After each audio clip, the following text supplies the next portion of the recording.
प्यारे बच्चों, आज हम अपने इंग्लिश की टेक्स्ट बुक फ्लेमिंगो का सेकंड चैप्टर पढ़ेंगे, लॉस्ट स्प्रिंग। इसकी ऑथर है अनीस जंग। बच्चों, टाइटल समझते हैं पहले इस चैप्टर का, lost spring, stories of stolen childhood. Spring क्या होता है? स्प्रिंग एक सीज़न है, बसंत ऋतु। बसंत ऋतु सबसे अच्छी ऋतु मानी गई है क्योंकि इस ऋतु के दौरान नए नए फूल आते हैं, प्रकृति में चारों तरफ लहलहा रही होती है, नए नए पत्ते आते हैं वृक्षों पर, चारों तरफ एक नई ऊर्जा का संचार होता है। तो बसंत ऋतु सबसे अच्छा सीज़न माना गया है। उसी तरह से मनुष्य की अवस्थाओं में सबसे अच्छी अवस्था चाइल्डहुड की मानी गई है। बचपन, जो कि बहुत ही केयरलेस और केयरफ्री होता है। एक बच्चे की सारी ज़रूरतों का ध्यान उसके माता पिता रखते हैं, उसका पूरा ध्यान रखते हैं और बच्चे को अपनी ज़रूरतों की पूर्ति के लिए कहीं कमाने नहीं जाना पड़ता और उसे कोई टेंशन नहीं होती है। तो बचपन सबसे अच्छी अवस्था मानी गई है। लेकिन इस दुनिया में बहुत सारे बच्चे ऐसे हैं जिनका बचपन ऐसा नहीं होता है। उन्हें अपने बचपन से ही स्ट्रगल करना पड़ता है। 2 वक्त की रोटी के लिए उन्हें बहुत मेहनत करनी पड़ती है। उनके सिर पर छत नहीं होती है, छत होती है तो वो पक्की छत नहीं होती है, और दूसरी सुख सुविधाओं का तो सवाल ही नहीं पैदा होता है। तो उनका बचपन कहीं खो गया है या उनका बचपन कहीं चुरा लिया गया है। तो इस चैप्टर के अंदर 2 एक्सपीरियंसेस लेखिका ने शेयर किए हैं। अनीस जंग ने की एक बुक है लॉस्ट स्प्रिंग, और हमारे पास उस बुक का कुछ अंश यानी कि एक्सर्प्ट इस चैप्टर के रूप में हमें दिया गया है। तो let's start reading this chapter. तो पहला पार्ट, इस चैप्टर को 2 पार्ट में दिया गया है हमें। तो पहले पार्ट का जो टाइटल है वो है sometimes I find a rupee in the garbage. इस पार्ट के अंदर एक रैग पिकर मतलब कूड़ा करकट उठाने वाला। आप इस तरह के बच्चे अपने आसपास भी देख सकते हैं। आप देख सकते हैं कि कैसे वो बच्चे दिन भर नंगे पैर, कोई हाथ में थैला लिए, फटे पुराने कपड़े पहने हुए घूमते रहते हैं और कुछ ना कुछ तलाशते रहते हैं। इन बच्चों का घर कैसा होता है? झुग्गी झोपड़ियों में ये बच्चे रहते हैं। इनको कोई एजुकेशन, कोई नरिशमेंट, पूरा भोजन नहीं मिलता है, कुछ ढूंढ रहे होते हैं। तो इस चैप्टर में हम देखते हैं जो टाइटल दिया गया है, sometimes I find a rupee in the garbage. कई बार मुझे कूड़े करकट में 1 रुपया मिल जाता है। तो यहाँ किसकी बात हो रही है? एक पुअर रैग पिकर साहिब की। So let's start reading this chapter. Why do you do this? I ask Sahib, whom I encounter every morning scrounging for gold in the garbage dumps of my neighborhood. तो author क्या कहती है? Author Sahib से ही सवाल कर रही है। क्या कहती है? कि तुम ये क्यों करते हो? मैं हर सुबह अपने पड़ोस में साहिब को देखती हूँ कि वो गार्बेज, कूड़ा करकट के ढेर में से कुछ छानबीन कर रहा होता है, कुछ खोज रहा होता है, और लगभग हर सुबह मेरा उससे सामना होता है। इनकाउंटर होता है, सामना, स्क्राउंजिंग होता है, ढूंढना, कुछ छानबीन करना, गार्बेज डंप्स, कूड़ा करकट के ढेर, नेबरहुड, पड़ोस। तो ऑथर क्या कहती है कि वो साहिब से ये सवाल करती है कि तुम ये सब क्यों करते हो, जो कि कूड़ा करकट के ढेर में कुछ ढूंढ रहा है। Sahib left his home long ago. तो क्योंकि लेखिका जो है वो रोज़ साहिब से मिलती है, उससे बातचीत करके उसे साहिब के बारे में कुछ पता, उसके घर के बारे में, उसके परिवार के बारे में कुछ पता चला है, और वो भी हमें बता रही है कि Sahib left his home long ago, Sahib ने अपना घर बहुत समय पहले छोड़ दिया था। Set amidst the green field of Dhaka, Sahib कहाँ से बिलोंग करता है? ढाका से। ढाका बांग्लादेश की राजधानी है। His home is not even a distant memory, उसे तो दूर दूर तक याद भी नहीं है कि उसका घर कैसा था। तो यानी कि साहिब बांग्लादेश से आया है बहुत समय पहले और अब उसे याद भी नहीं है कि बांग्लादेश में उसका घर कैसा हुआ करता था। तो अपने घर से कोई ऐसे नहीं आता, ज़रूर इसके पीछे कोई ना कोई बड़ा कारण होता है। तो साहिब के यहाँ भारत आने के पीछे क्या कारण है? There were many storms that swept away their fields and homes, कई तूफान आए थे जिसकी वजह से उनके खेत और घर बह गए, बर्बाद हो गए। हिज मदर टेल्स हिम, ऐसा उसकी माँ उसे बताती है। That's why they left looking for gold in the big city where he now lives, इसकी वजह से उन्हें अपना घर छोड़ना पड़ा और अब वो इस बड़े शहर में रहते हैं, यहाँ पर कुछ गोल्ड की तलाश में। गोल्ड मतलब सोना। सोना किस चीज़ का प्रतीक है? कि उनके लिए तो सिर्फ एक सर्वाइवल, कि किसी तरह से जीवित रह सके, अपनी ज़रूरतों को पूरा कर सके, तो उसके लिए अब इस बड़े शहर में रह रहे हैं। तो बच्चों, पहले ऑथर ने क्या सवाल किया था साहिब से कि why do you do this, तुम ये सब क्यों करते हो?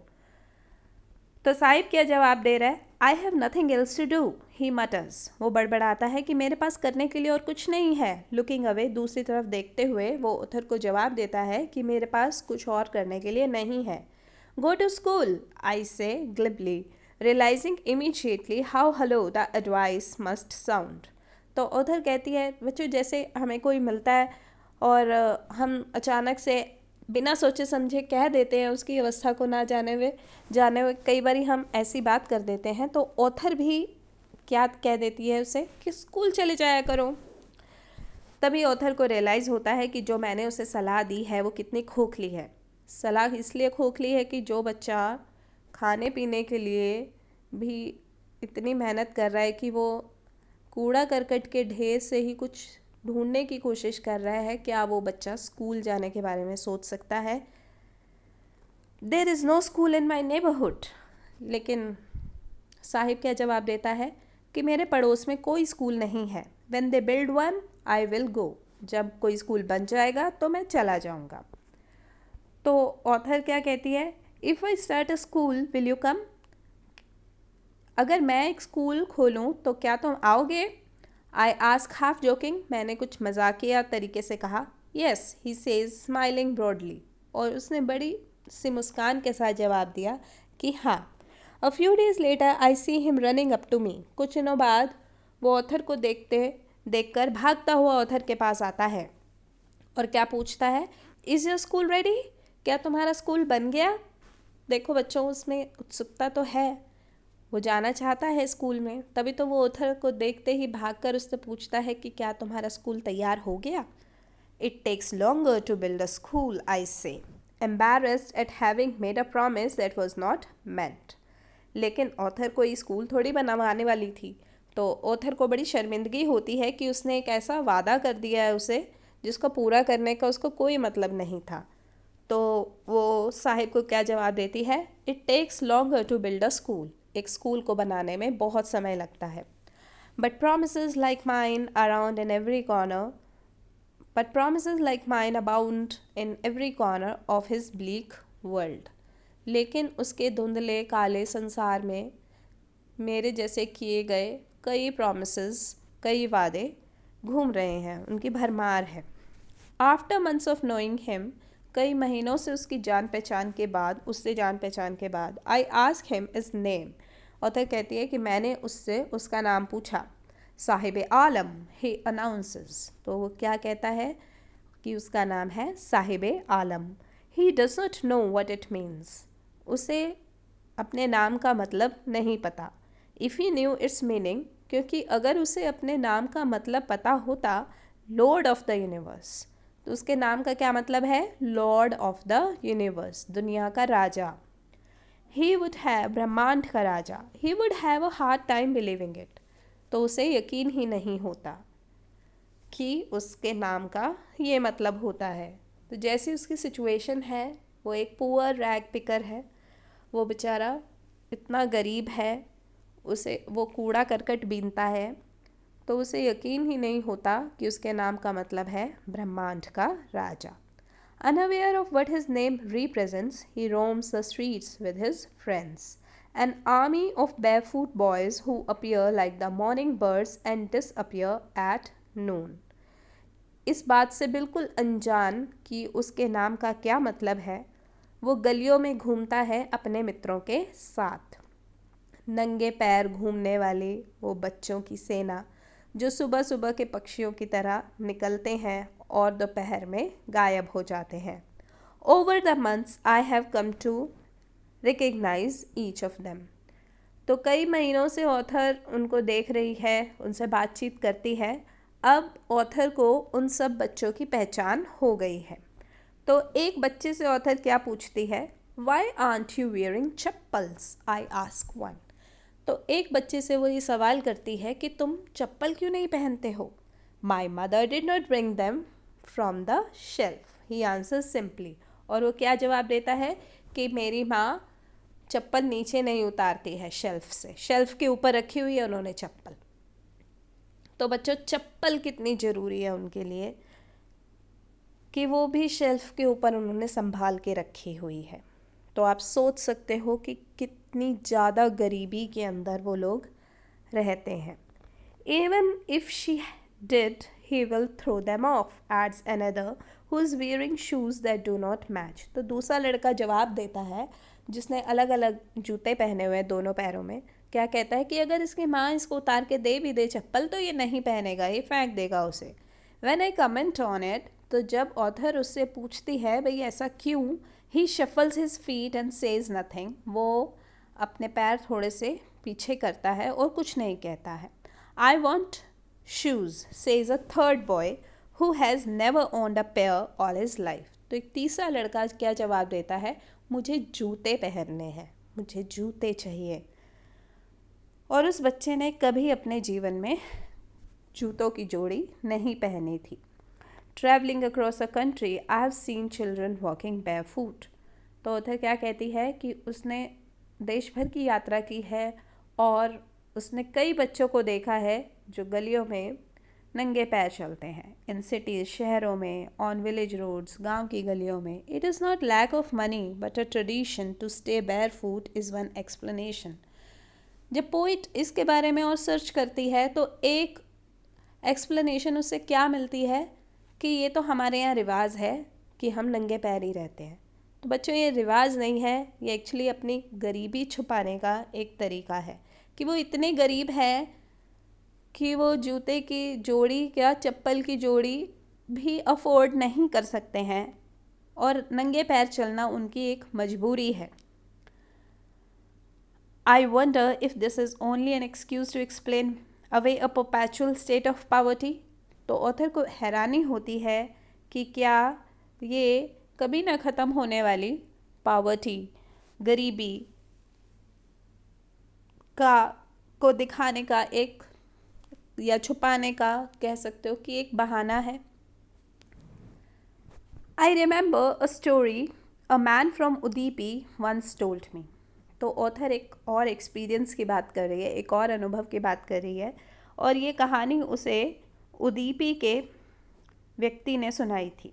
As a young boy he would go to school past an old temple.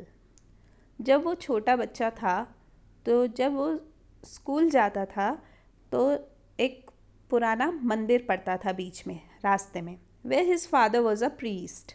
वहाँ पर उसके पिता पुजारी थे। He would stop briefly at the temple and pray for a pair of shoes. वहाँ पर थोड़ी देर वो रुकता था उस मंदिर में और प्रार्थना करता था। आप सोच सकते हो कि वो क्या मांगता था।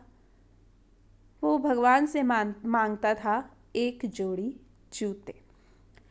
30 years later I visited his town and the temple. तो ऑथर कहती है कि 30 साल बाद मैं उस कस्बे में जाती हूँ और उस टेम्पल में भी जाती हूँ, मंदिर में भी, which was now drowned in an air of isolation. वो मंदिर तो अब काफ़ी उजाड़ हो चुका है। इन द बैकयार्ड, लेकिन उसके पीछे के आंगन में, where live the new priest, जहाँ पर नया पुजारी रहता है, there were red and white plastic chairs, उनके घर में लाल और सफ़ेद प्लास्टिक की कुर्सियाँ हैं। A young boy dressed in a grey uniform, और एक छोटा सा लड़का जिसने ग्रे कलर की यूनिफॉर्म पहनी हुई है, वियरिंग सॉक्स एंड शूज़, और उसके पैरों में जूते और जुराबें हैं। Arrived painting and through his school bag on A folding bed, वो आता है हाँफता हुआ और अपना स्कूल बैग बेड के ऊपर, फोल्डिंग बेड के ऊपर फेंक देता है। Looking at the boy, I remembered the prayer another boy had made to the goddess when he had finally got a pair of shoes. उस बच्चे को देखकर ऑथर को उस दूसरे बच्चे की याद आती है जो कई साल पहले देवी के आगे जूते मिलने के बाद क्या प्रार्थना करता है, Let me never lose them, कि कभी मुझसे ये जूतों की जोड़ी अलग ना हो। The goddess had granted his prayer, देवी ने उसकी प्रार्थना सुन ली है। Young boys like the son of the priest now wore shoes, क्योंकि उसके जैसे छोटे छोटे बच्चे, पुजारी के बच्चे में के पैरों में जूते हैं। But many others like the rag because in my neighbourhood remain shoelace, लेकिन बहुत सारे बच्चे ऐसे हैं जैसे कि मेरे पड़ोस के ये कूड़ा करकट उठाने वाले बच्चे जिनके पास आज भी जूते नहीं हैं। My acquaintance with the barefoot rag pickers leads me to Seemapuri, इन नंगे पैर घूमने वाले, कूड़ा करकट बीनने वाले बच्चों से मेरी जान पहचान, एक्वेंटेंस क्या होता है, जान पहचान, लीड्स मी टू सीमापुरी, मुझे सीमापुरी ले जाती है। A place on the periphery of Delhi yet miles away from it metaphorically, Seemapuri एक ऐसी जगह जो दिल्ली के किनारे पर बसती है लेकिन फिर भी दिल्ली से बहुत दूर है। मेटाफोरिकली देखा जाए तो रूपक है इस बात में कि है तो दिल्ली के इतने बड़े मेट्रो सिटी के किनारों पर, लेकिन दिल्ली से बहुत दूर है, यानी कि दिल्ली की विकास से, जैसे दिल्ली में विकास है उससे बहुत दूर है। Those who live here are squatters who come from Bangladesh back in 1971. जो यहाँ पर रहते हैं वो लोग हैं जो बांग्लादेश से 1971 में आए थे। तो यहाँ पर ये झुग्गी बनी हुई है सीमापुरी में, झुग्गी झोपड़ियाँ हैं, यहाँ पर वो लोग बसते हैं जो 1971 में बांग्लादेश से इंडिया आए थे। Saheb's families among them, Saheb का परिवार भी उनमें से एक है। Seemapuri was then a wilderness, Seemapuri उस समय जंगल हुआ करता था। इट स्टिल इज़, अब भी है सुनसान या उजाड़, but it is no longer empty, लेकिन अब ये खाली नहीं है।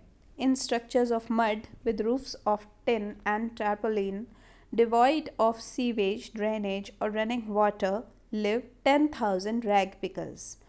सीमापुरी में 10,000 कूड़ा करकट बीनने वाले लोग रहते हैं, मिट्टी के बने हुए घरों के अंदर, जिनकी छतें टिन या तिरपाल से बनी ढकी हुई हैं, और जहाँ पर कोई सीवेज या पानी की निकासी की या साफ़ पानी पीने की व्यवस्था नहीं है।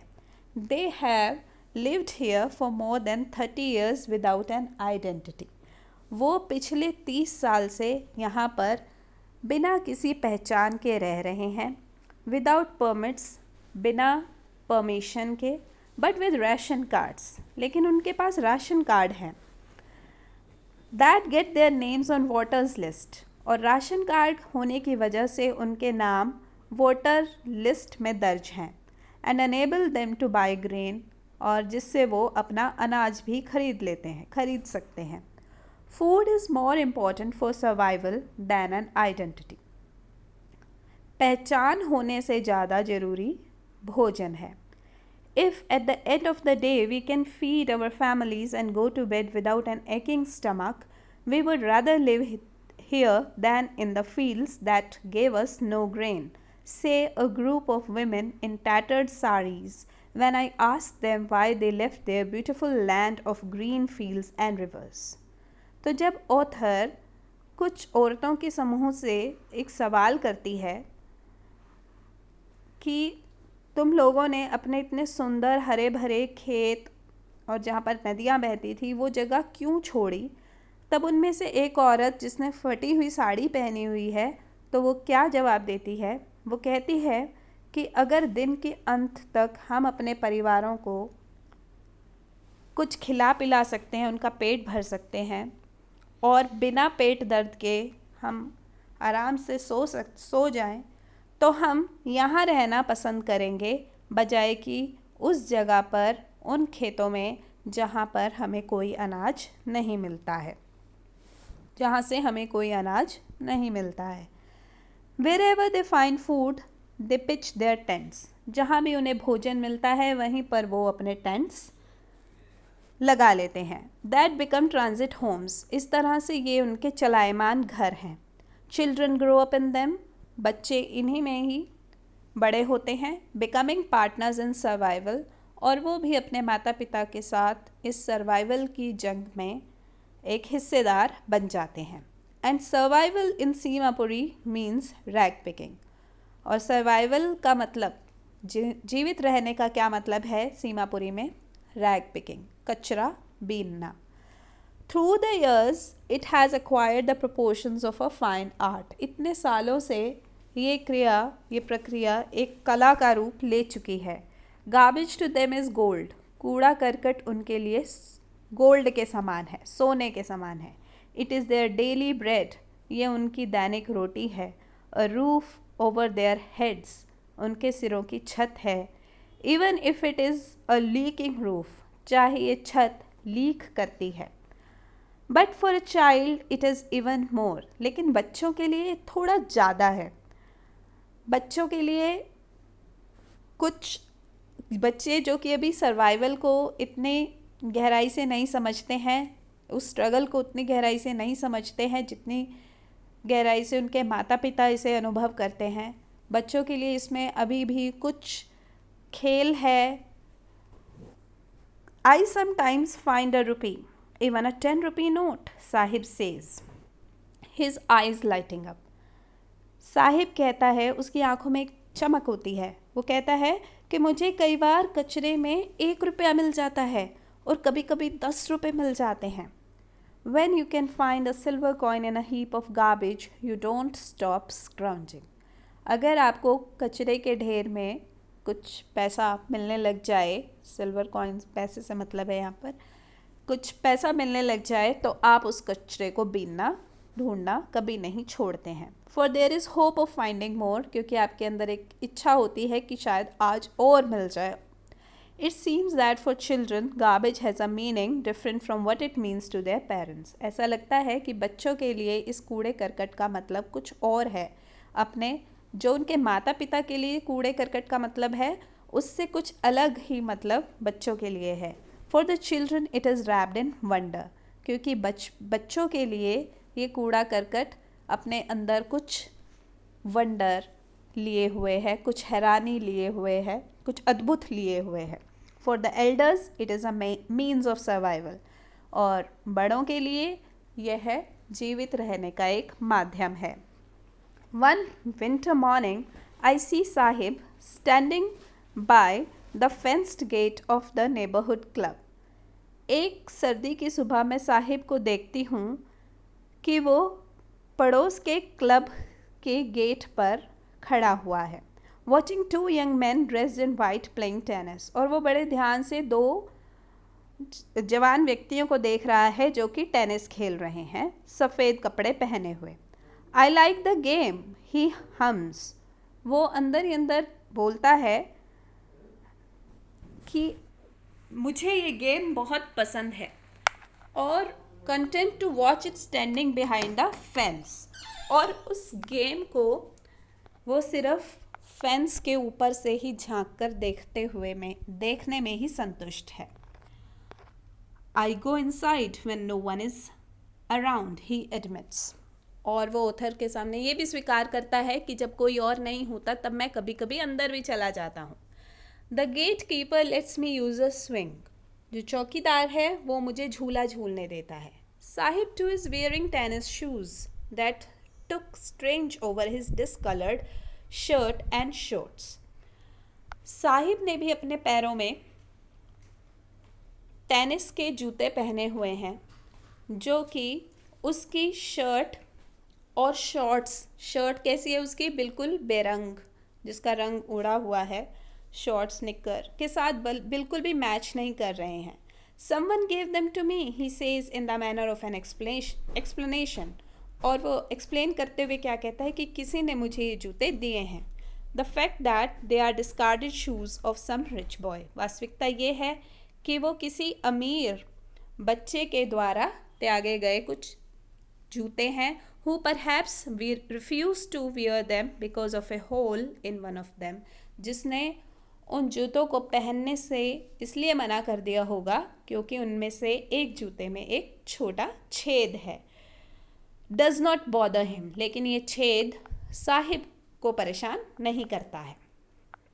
for one who has walked barefoot, even shoes with a hole is a dream come true, क्योंकि वो जो अभी तक नंगे पैर ही चला हो, उसे अगर जूते मिल जाएं, चाहे उसमें कोई छेद भी हो, तो वो एक सपने के सच होने समान ही है। But the game he is watching so intently is out of his reach, लेकिन जो गेम वो इतने ध्यान से देख रहा है वो उसकी पहुंच से बाहर है। This morning Saheb is on his way to the milk booth, इस सुबह साहिब मिल्क बूथ पर जा रहा है जहाँ पर दूध बेचते हैं। In his hand is a steel canister, उसके हाथ में एक स्टील का कनस्तर है। I now work in a tea stall down the road, he says pointing in the distance. तो वो एक दूर से इशारा करते हुए ऑथर को बताता है कि मैं अब वहाँ पर उस सड़क के पार उस टी स्टॉल पर काम करता हूँ। आई एम पेड 800 रुपीज़, मुझे 800 रुपये मिलते हैं। एंड ऑल माई मील्स, और मुझे भोजन मिलता है। Does he like the job, I ask. तो ऑथर उससे पूछती है क्या तुम्हें ये काम पसंद है। हिज फेस, उसका चेहरा, आई सी, मैं देखती हूँ, यानी कि ऑथर देखती है, has lost the care free look. तो उसके चेहरे पर पहले जो निश्चिंतता की भावना होती थी अब वो नहीं रही है। The steel canister seems heavier than the plastic bag he would carry so lightly over his shoulder. ये उसके हाथ में जो स्टील का कनस्तर है वो उससे ज़्यादा भारी है, उस बैग से ज़्यादा भारी है जो वो अपने कंधे पर लटकाकर पहले घूमा करता था। बच्चों, इसका रीज़न क्या है? वो एक छोटा सा डोलू स्टील का, वो इतना भारी क्यों है? जबकि उसके पहले वो कचरा बीनने का काम करता था, एक प्लास्टिक बैग में वो कचरा डालता था, वो उसे इतना भारी नहीं लगता था। लेकिन ये डोलू या ये स्टील का कनस्तर उसे ज़्यादा भारी लग रहा है। उसका कारण क्या है? द बैग वॉज हिज, वो जो बैग था, वो जो प्लास्टिक बैग था, वो जो कचरे का बैग था, वो उसका खुद का था। The canister belongs to the man who owns the tea shop, और ये कनस्तर उस व्यक्ति का है जिसकी दुकान पे वो काम कर रहा है। Saheb is no longer his own master, Saheb अब अपनी मर्जी का मालिक नहीं है, साहिब को किसी और के अंडर काम करना पड़ रहा है। So this is the explanation of the first part of this chapter.